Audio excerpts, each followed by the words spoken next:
Hello everyone, welcome.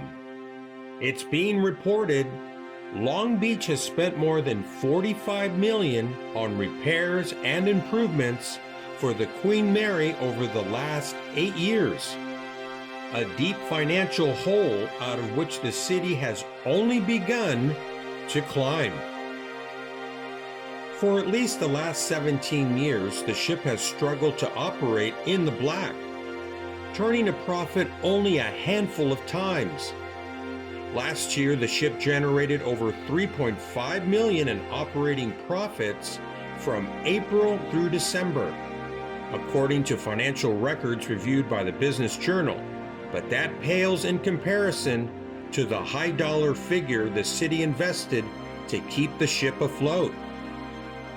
The small operating profit the Queen Mary has started collecting will be funneled back into more repairs and maintenance, according to city officials.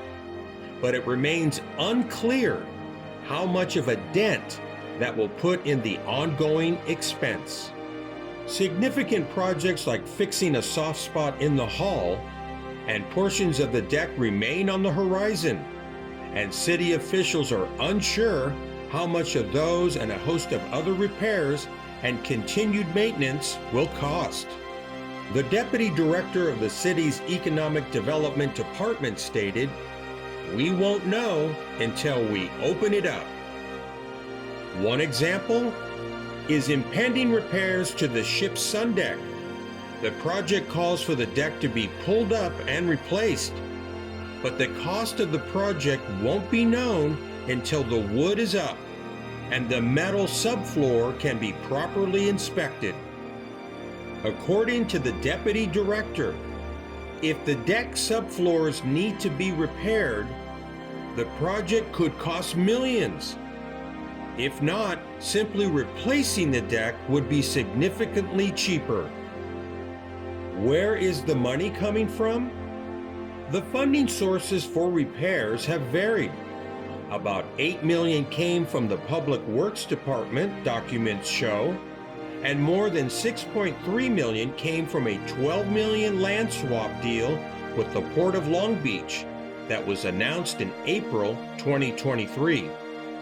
This year, the city already has spent another $471,000 to repaint the ship's rear smokestack and install automated parking systems, according to the deputy director. The city says it does not know how much more money it will have to pour into the Queen Mary, in part because they have not been performing detailed regular inspections. The deputy director shared the ship's various critical and other systems underwent extensive testing and inspection ahead of reopening, but the Queen Mary has not held a comprehensive inspection in over 4 years. For decades, the Queen Mary was inspected top to bottom once a month. In December 2019, however, as reports about conditions become increasingly bleak in the face of Urban Commons neglect, the city fired its longtime contracted inspector. The city is in the process of developing a new inspection program. In the city's 2023 budget, Public Works was allocated funding for a senior civil engineer dedicated to the Queen Mary. Now well into 2024, the position has yet to be filled, according to the deputy director, and the city is actively working through the process. Despite the unknowns, the deputy director shared, a recent study of the ship's tanks and hull has staff feeling optimistic that repair costs will be a fraction of the hundreds of millions that the 2016 Marine Survey said were needed. What we found was that it wasn't as bad as everybody thought it was going to be, noting that a deteriorating hull was expected to be the most expensive repair. If the city can manage to make the ship self-sustaining, according to the deputy director, It would be easier to entice a developer to realize the city's longtime vision of creating a commercial district with restaurants, shops, and more adjacent to the ship. The deputy director said, "When we look for a developer, we're not saddling them with an old historic ship. No developer has that expertise.